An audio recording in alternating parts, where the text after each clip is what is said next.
Just a quick tip if you're working on a Chevy Cobalt, Chevy HHR, probably even the Cavalier, and if it goes into reverse and has no forward gears, the most likely cause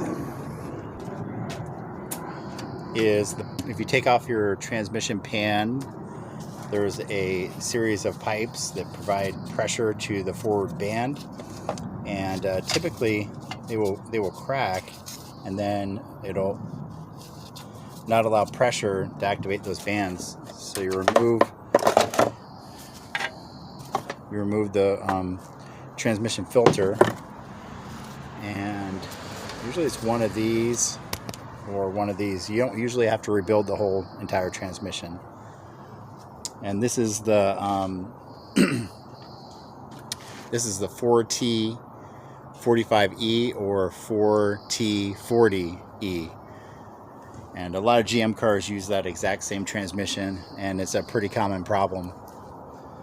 So if you have no forward gears and your mechanic tells you to get your transmission rebuilt, this is one of the most common causes that I've run across.